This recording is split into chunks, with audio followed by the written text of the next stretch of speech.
আমি S M Faisal, civil engineering.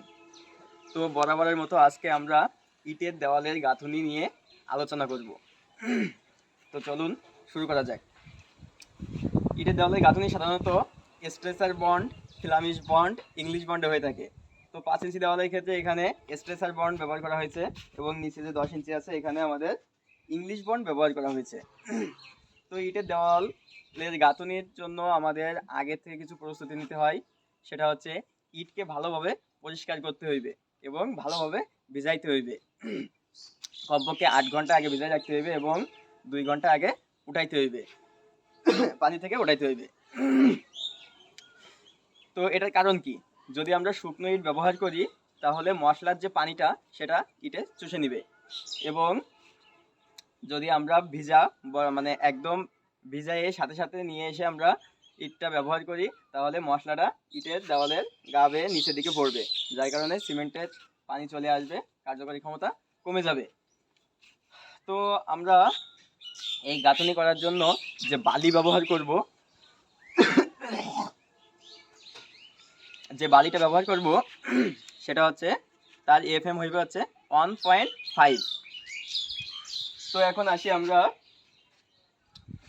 গাঁথুনির জন্য আমাদের যে পুরুত্ব হইবে, একটা ইট থেকে আরেকটা ইটের যে পুরুত্ব হইবে ওইটা হবে হচ্ছে 12 মিলিমিটার। তো দেখি এখানে 12 মিলিমিটার আছে কিনা, অর্থাৎ হাফ ইঞ্চি। এই তো এখানে হাফ ইঞ্চি আছে, ঠিক আছে।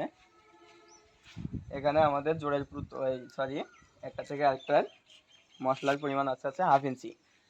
আরেকটা বিষয় হচ্ছে একটা ইটের সাথে আরেকটা ইট জোড়া দেওয়ার জন্য এখানেও মশলার পুরুত্ব হইবে হচ্ছে 12 মিলিমিটার। তো দেখেন এখানে মিস্ত্রি যে ভুলটা করছে, এখানে এই যে জোড়টা দিয়েছে এখানে কিন্তু 3 ইঞ্চি, সুতরাং এখানে একটু ভুল করছে।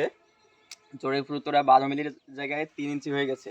এখানে ম্যাক্সিমাম জায়গায় বেশি করছে, 2 ইঞ্চি, 2.5 ইঞ্চি, 3 ইঞ্চি।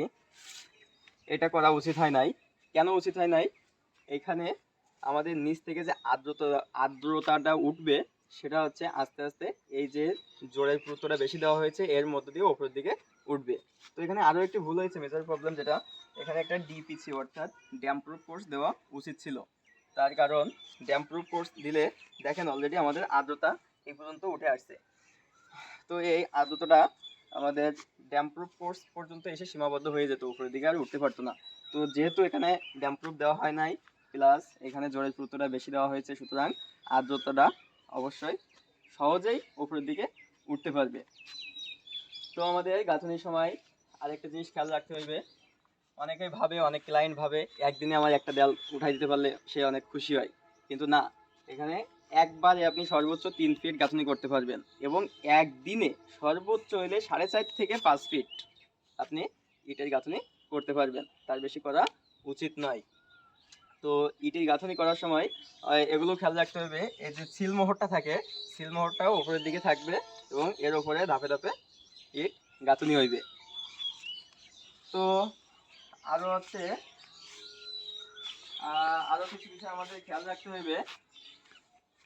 আমাদের এইখানে আরেকটা জিনিস খেয়াল রাখতে হইবে, সেটা হচ্ছে যথাসম্ভব আদলা ইটের ব্যবহার কমিয়ে চলতে হইবে। যেখানে না হইলে নয় সেখানে দিতে হইবে, বাকি আমাদের আদলার ব্যবহার কমাই চলতে হইবে।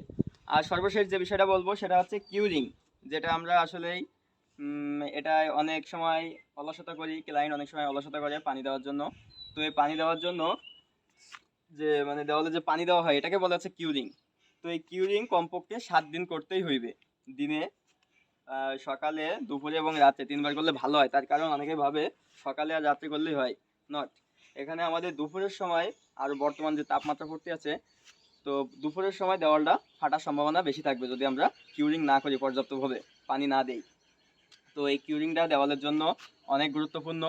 দেওয়ালে যত কিউরিং করা হবে তত কার্যকরী ক্ষমতা দেওয়ালে বৃদ্ধি পাইবে। তো এই ছিল আজকে আমাদের ইটের দেওয়ালের গাঁথনি সম্পর্কে। তো আজকে এই পর্যন্তই। সিভিল ইঞ্জিনিয়ারিং এরকম আরও ভিডিও পাইতে আমাদের সাথে থাকুন এবং দোয়া করুন আমাদের জন্য। আসসালামু আলাইকুম।